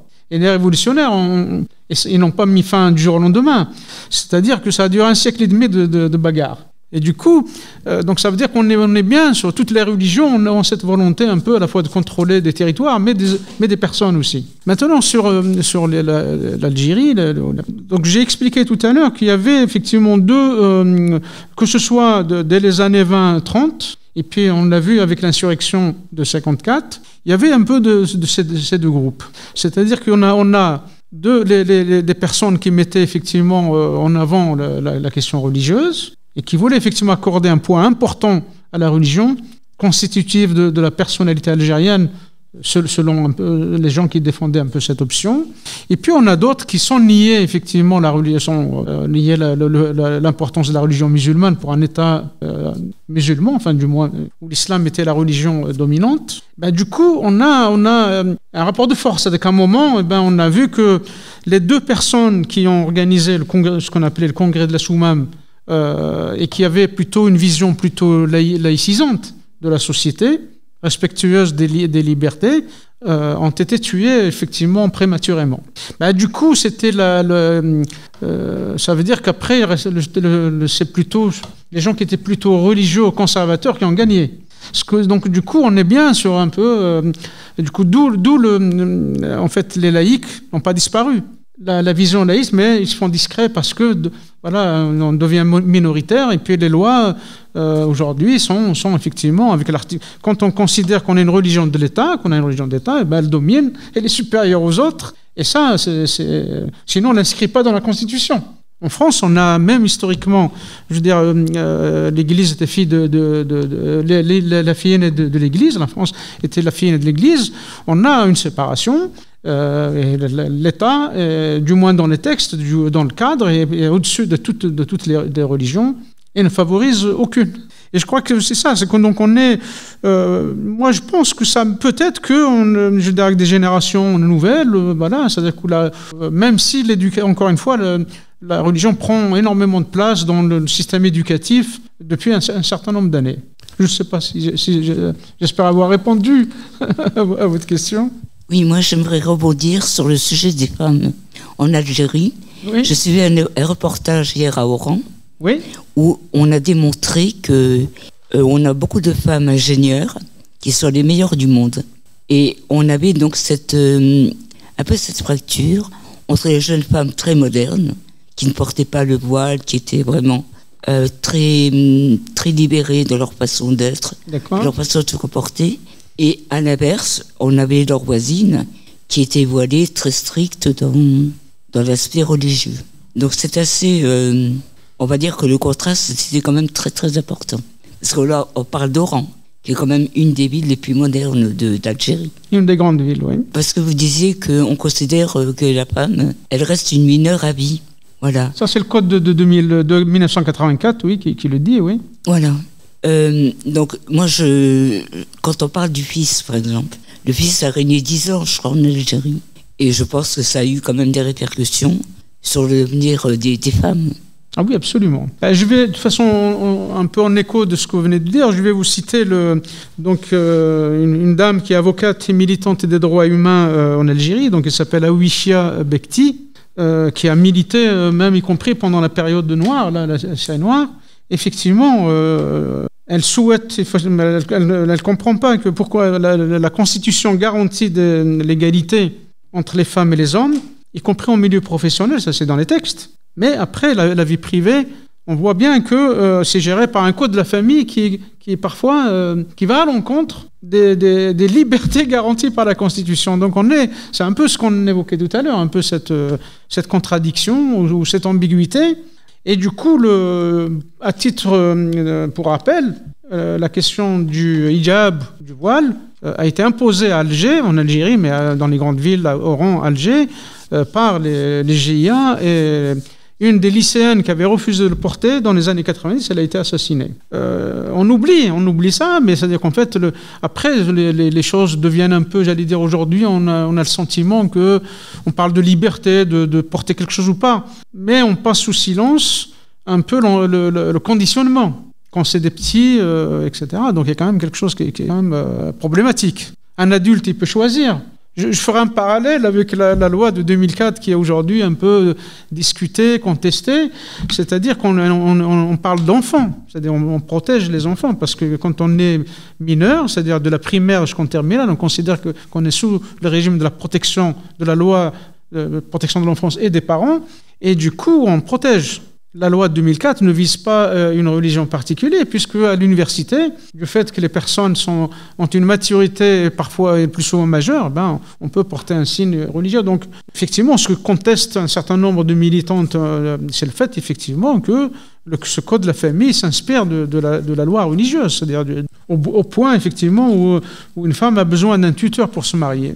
Alors, moi, j'aurais envie de revenir sur cette notion de religion apaisée, qui avait été cité un peu plus tôt dans le débat. J'ai envie de l'interroger, cette notion. Et pourquoi, quelle religion pourrait être plus apaisée qu'une autre? Qu'est-ce qui pourrait le dire ou ne pas le dire? On peut revoir un peu le contexte actuellement de ce qui se passe en Russie, avec l'orthodoxie, qui est utilisée comme arme de guerre contre l'Ukraine, avec des clashs même au niveau orthodoxe. On parle toujours de 3 religions monothéistes. Pourtant, il y en a beaucoup plus. Il y en a beaucoup plus que 3 religions monothéistes. Ne serait-ce que le zoroastrisme, qui est absolument pas, qui est en plus ancienne que les 3 qu'on cite. Il faudrait plutôt parler de religion abrahamique. Ça serait, à mon avis, un peu plus de sens là-dessus. Et c'est important, je pense, que de dire ça, parce que finalement, c'est les zélotes de ces différentes religions, et on pourrait rajouter aussi des zélotes polythéistes également, qui sont des va-t-en-guerre, qui instrumentalisent les religions, qui sont à fond dans une perspective soit fondamentaliste, soit de développement, d'expansion et autres, ce qui n'est pas le cas d'une religion en tant que telle, mais vraiment plutôt des partisans qui la prennent et qui prennent motif A, comme ils pourraient y prendre motif pour n'importe quel autre sujet, par exemple des ressources, pour pouvoir attaquer, justifier une invasion, justifier, que sais-je, une volonté de faire passer des choses. Et on l'a déjà vu que pour des ressources, l'humain aime bien se cacher parfois derrière des raisons religieuses pour s'approprier d'autres ressources. Un petit commentaire peut-être.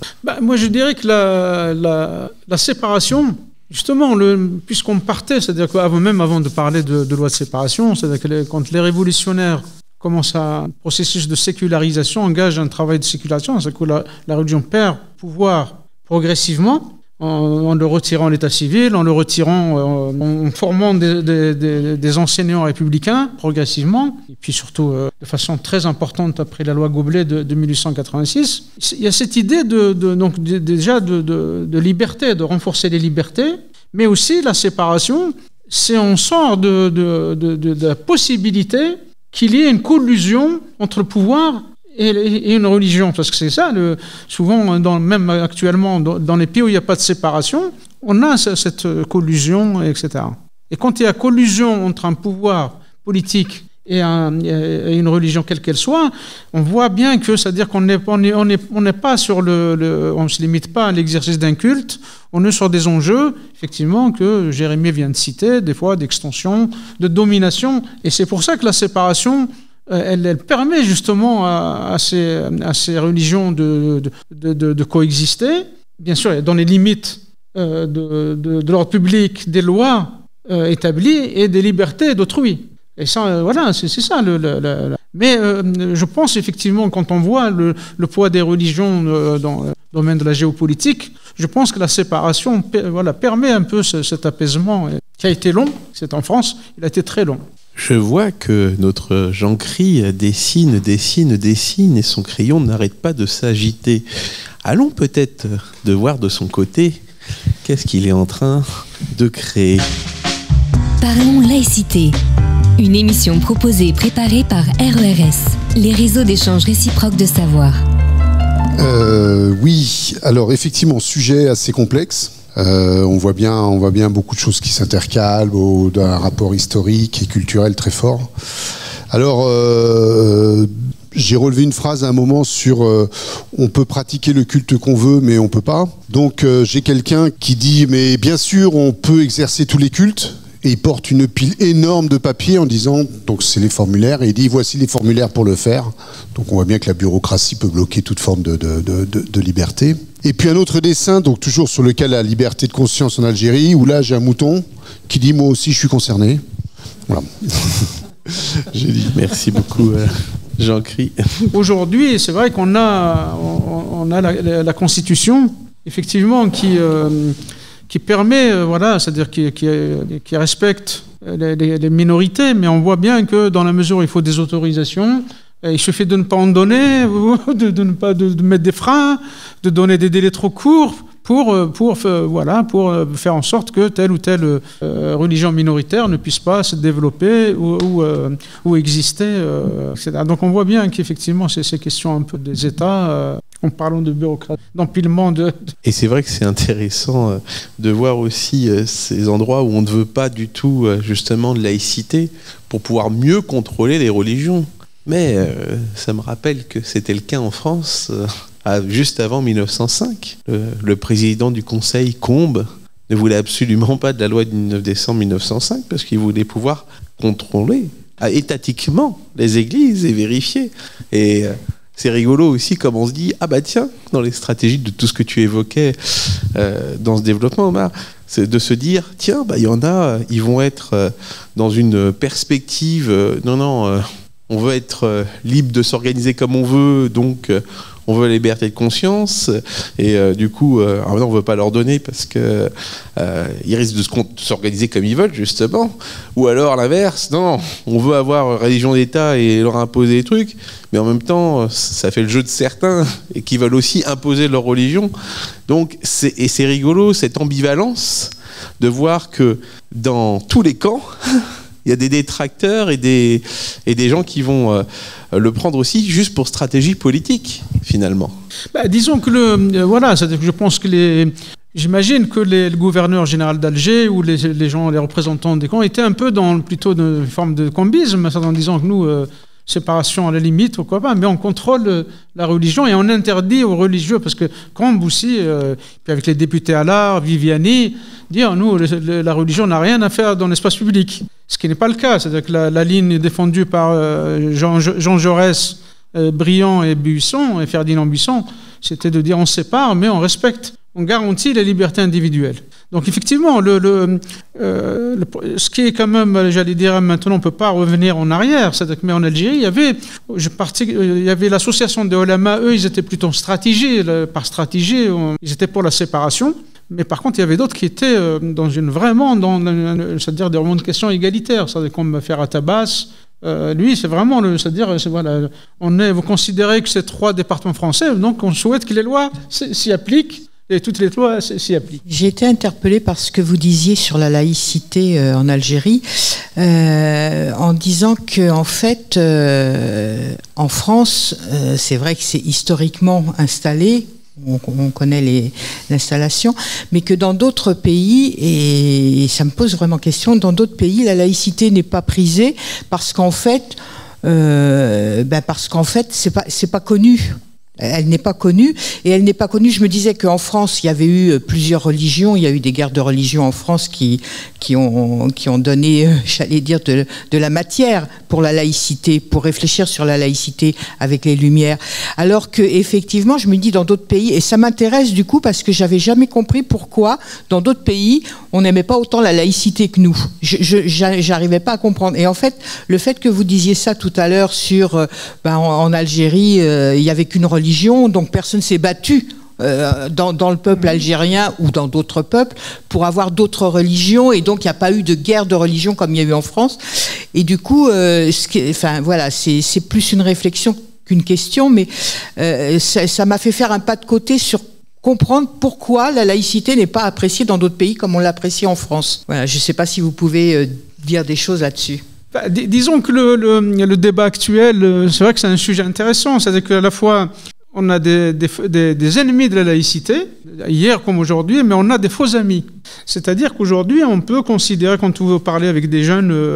moi, j'ai formé des jeunes fonctionnaires à l'Éducation nationale avant que Blanquer, en 2021, décide de bloquer, de former ses propres formateurs. Donc, j'ai eu la chance de former 3 vagues de directeurs d'école.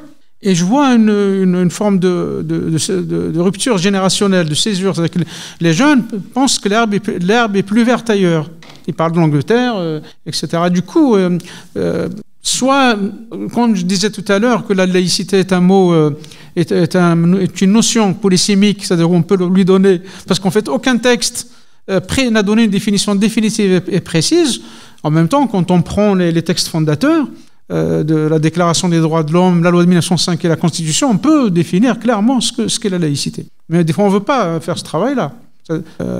Et du coup, quand on a une bonne connaissance, en général, on tient un discours un peu différent. C'est-à-dire qu'aujourd'hui, il y a un certain nombre de citoyens, d'intellectuels, dans tous les milieux d'ailleurs, qui pensent que le système anglo-saxon est meilleur parce qu'il donne de la place à la religion.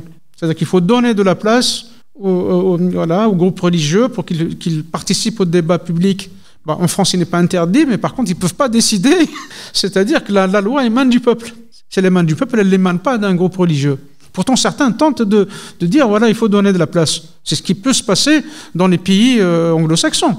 En Angleterre, vous avez 26 évêques qui participent à l'équivalent de notre Sénat, de droit. Et du coup, quand on va voter une loi, j'imagine que la loi Veil, avec 26 évêques dans l'Assemblée nationale ou au Sénat, on aurait eu du mal, elle est déjà passée. C'était assez juste. Voilà. Et là, avec 26 évêques, à mon avis, on aurait eu du mal. La loi de Hollande, de Taubira, pareil, on peut dire... Vous voyez, donc on est... Effectivement, cette séparation, là, c'est sûr que il faut bien comprendre, et puis finalement, ça protège.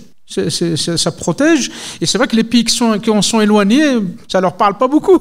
Je parlais que les Algériens, effectivement, à part les gens, l'élite, parce qu'en fait, il y avait quand même autour de 5% qui ont fréquenté l'école républicaine. Majoritairement, on était dans le monde rural, donc c'est plutôt des écoles coraniques, et pas toujours. Donc du coup, on est, la question de la séparation, ça ne parlait pas effectivement à beaucoup de monde. Je fais partie de cette colonisation dont vous parliez, et ma famille.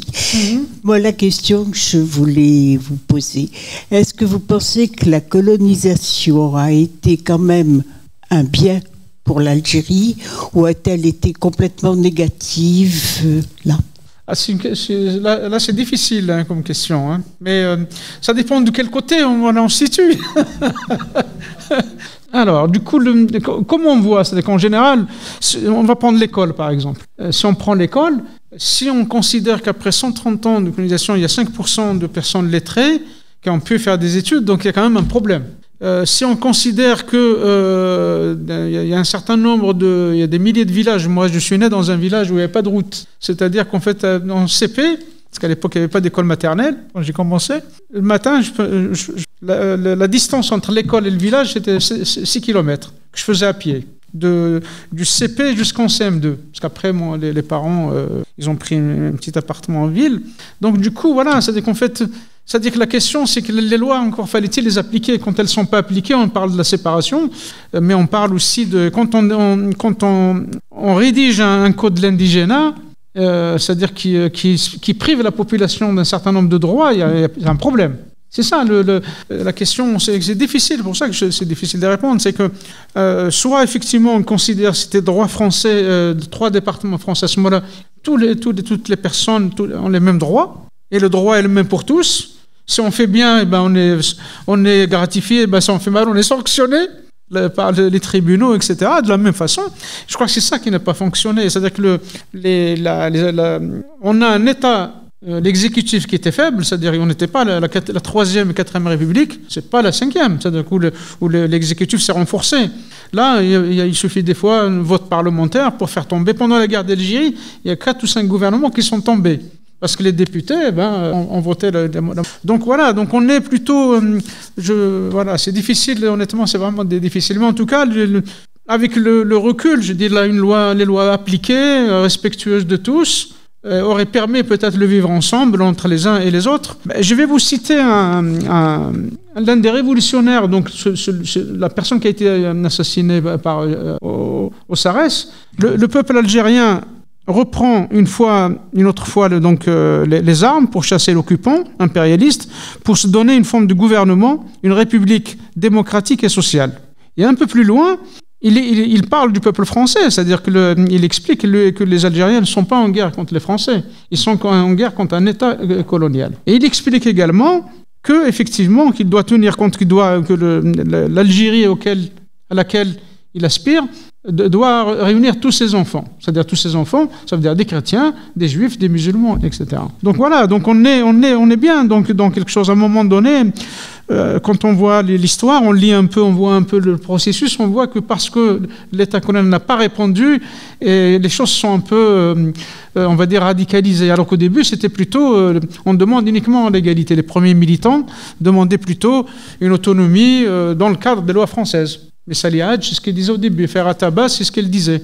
On n'était pas sur la séparation brutale, etc. Donc, le fait de ne pas répondre, même le Front populaire en 1936, il y a un plan qui s'appelait Blum-Violette, qui devait un peu rétablir une forme d'équilibre, d'apporter quelques... Eh bien, il n'est pas passé à l'Assemblée nationale. Parce que des députés étaient contre, etc. Alors qu'il apportait des améliorations, quelques améliorations. Vous voyez, donc c'est complexe. C'est la notion d'injustice, finalement, que la population a ressenti. Enfin, je me posais effectivement aussi un peu la même question, parce que nous avons un ami qui est revenu d'Algérie quand il avait, je ne sais plus, 10 ans, même 8 ans, en 1962, et dont le père était enseignant là-bas, et d'ailleurs qui a écrit un livre l'année dernière sur ce sujet, sur sa vie en Algérie, sur la vie de son père en tant qu'enseignant, et de sa mère qui était aussi enseignante et qui scolarisait tous les enfants. Et quand on a discuté avec son père avant son décès, il nous parlait de ces années d'Algérie avec amour, quoi. C'était leur pays, hein, au Pied-Noir, c'était leur pays, et ils étaient dans la population, quoi. Et j'ai toujours eu du mal à comprendre ce qui se passait effectivement là-bas, ce qui s'était passé pour que y ait une telle revanche à prendre, ou une telle haine, comme vous disiez, par rapport aux jeunes générations qui ont fantasmé finalement ce qui s'y passait avant. Et je me dis que oui, c'est en fait, vous soulignez la notion d'injustice ressentie à cette époque. Et effectivement, par la loi, d'ailleurs, par la loi que vous rappelez. Les questions de justice sociale, je pense effectivement, souvent on va les retrouver, que ce soit dans l'époque contemporaine, les gens se révoltent pour des raisons, On en a des exemples contemporains, récents, mais dans l'histoire également, on a des situations, des révoltes qui naissent d'abord, ou qui, en raison effectivement de situations inégalitaires ou d'injustice, de misère parfois. Parlons laïcité. Mais on dirait que Jean Cry nous a encore régalé d'un nouveau dessin. Mais présente-nous ça. Oui, j'ai été interpellé, parce que ça je ne le savais pas, sur l'histoire du fait que la loi de 1905 n'avait pas été répartie uniformément sur l'ensemble des départements français de l'époque. Et notamment, moi j'ai le souvenir de les hommes naissent libres et égaux en droit, donc manifestement ça ne devait pas être des hommes, dans la logique. Et donc voilà, donc j'ai fait un dessin justement sur le cas de la liberté de conscience en Algérie, la loi de 1905, où j'ai repris Tintin en colonisateur de Tintin au Congo, puisque la vision avec le chapeau et tout, voilà, qui dit à quelqu'un qui porte un drapeau algérien, dans la tenue qui pouvait être à cette époque-là, qui dit non, tu n'auras pas la laïcité, et l'autre qui répond, pourquoi, nous aussi on veut la paix. Voilà. Aujourd'hui, ça nous intéresse un peu ces incompréhensions, parce qu'en fait, même là, à l'heure où on se parle, on a encore des gens qui s'écharpent un peu sur cette notion, hein, c'est-à-dire que parce qu'on a des compréhensions différentes. Et encore une fois, je veux dire, c'est effectivement la paix. C'est d'abord effectivement la paix. C'était déjà la paix entre l'État et la religion catholique qui était dominante.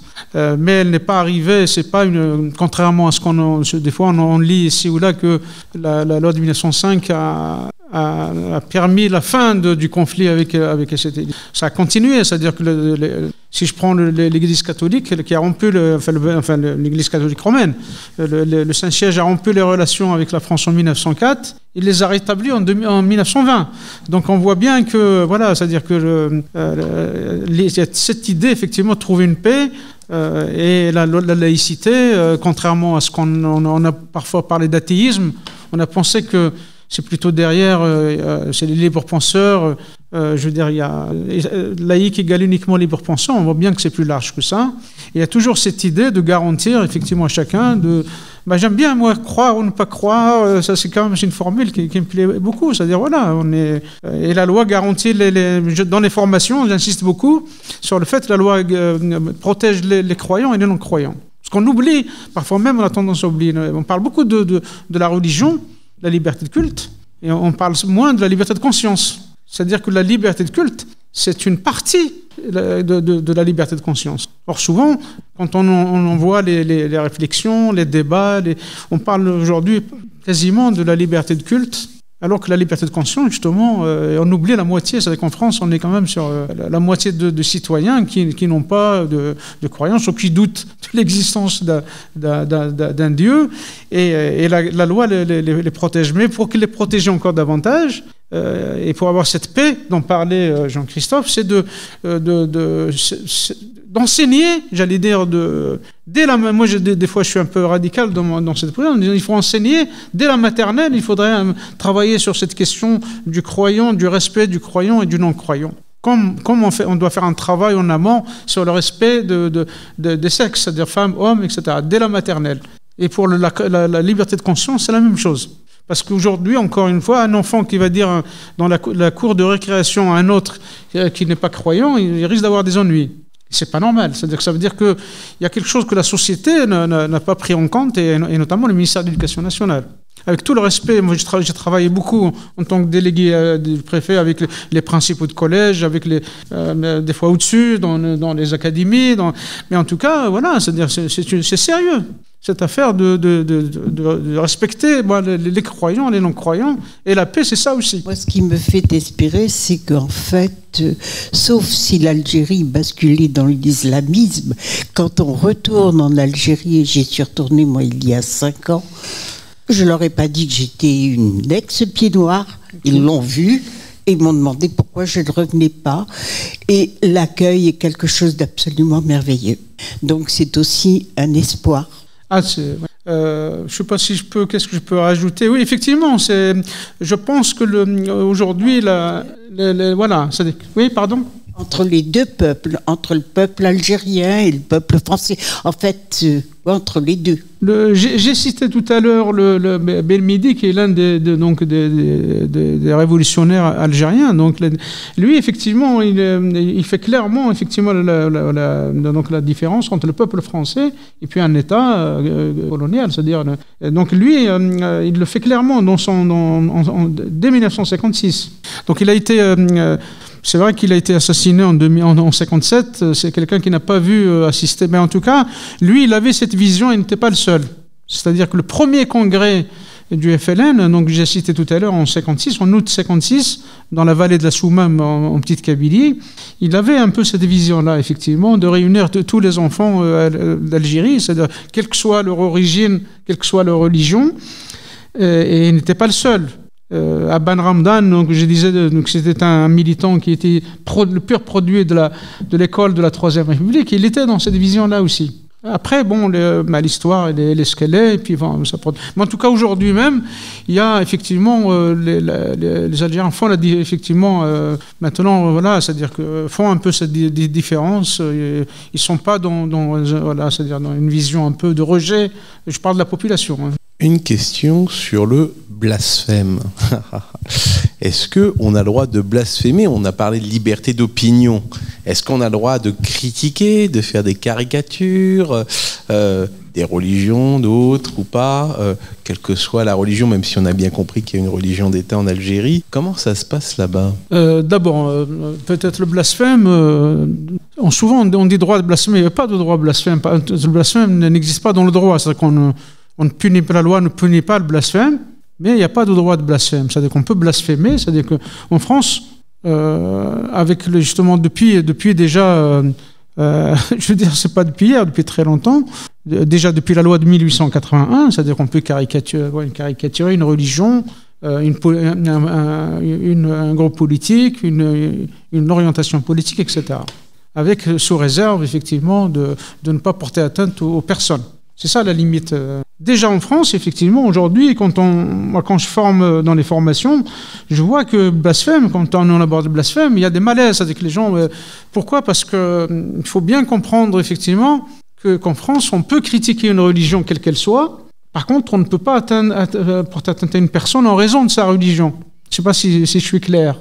C'est-à-dire que la personne, elle est protégée, mais les religions, effectivement, c'est pour cette raison que Charlie, bon, avec le drame qui est arrivé à l'équipe de rédaction de Charlie, en plus des assassinats, on leur a intenté un certain nombre de procès. Le plus souvent, ils ont gagné, c'est-à-dire même quand ils ont publié les caricatures, il y a quelques organisations musulmanes qui les ont restées en justice. Charlie a gagné parce que Charb et son équipe faisaient la distinction clairement entre une religion qu'on peut critiquer en France, mais de façon légalement, et puis bon, je veux dire les atteintes aux personnes en raison de leur origine ou de leur religion, etc. Et ça, je pense que je parlais de l'enseignement, ça aussi il faut l'enseigner. Il faut le dire clairement. Parce que, et dans les pays, le blasphème, je veux dire, quand vous avez des religions, dans certains pays, une religion d'État, on ne peut pas blasphémer, justement, on est condamné. Je veux dire, je n'ai pas sous les yeux le texte, mais en tout cas, on a effectivement blasphémer, c'est porter atteinte aux valeurs religieuses, il y a toute une littérature. Ça veut dire que les gens, effectivement, sont condamnés, surtout dans les tribunaux, même quand ils sont, je veux dire, à la limite, même s'ils sont religieux, le fait d'observer une remarque sur notre religion, effectivement, peut faire courir le risque à la personne de se retrouver devant un tribunal. Oui, je voudrais revenir au tout début de votre intervention, j'ai peut-être pas mal entendu, et revenir à ce qu'on disait un peu d'injustice. Il me semble que j'ai entendu qu'en 1905, les Français qui étaient en Algérie avaient tous les droits, oui.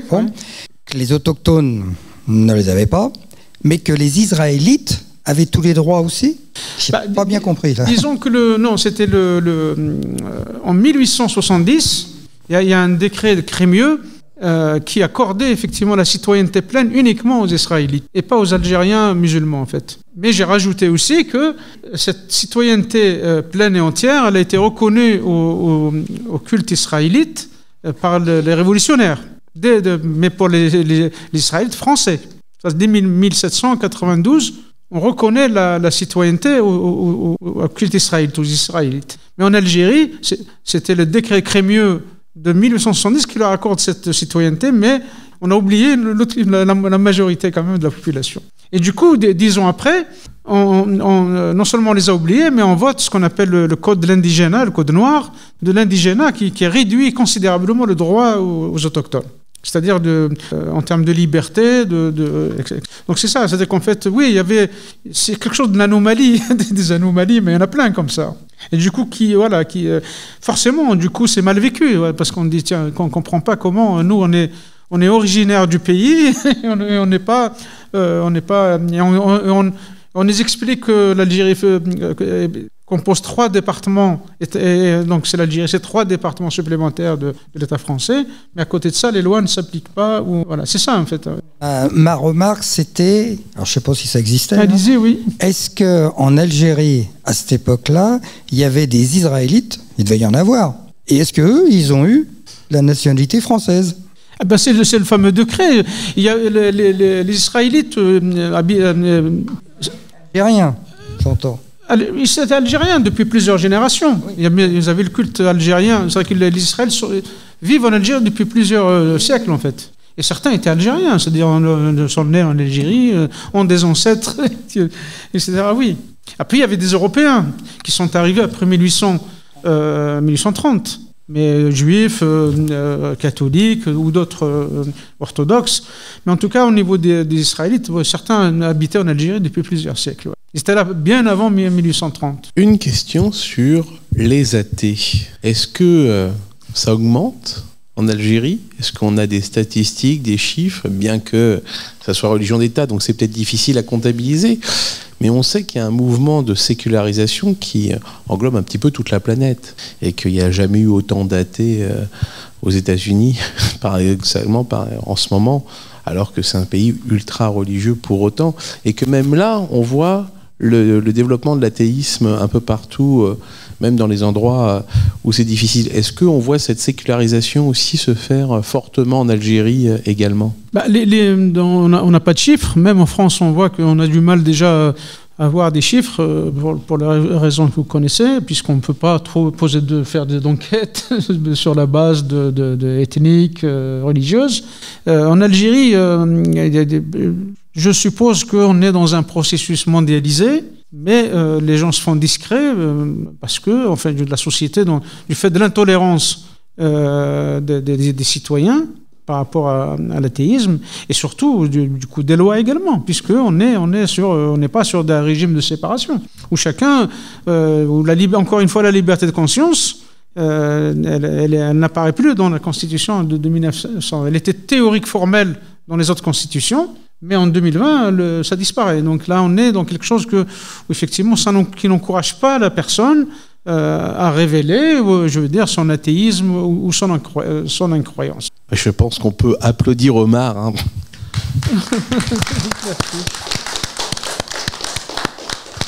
C'est la première fois que je n'ai pas l'habitude c'est ma première radio en fait. Mais c'est pas grave, j'espère que c'est pas la dernière pour toi.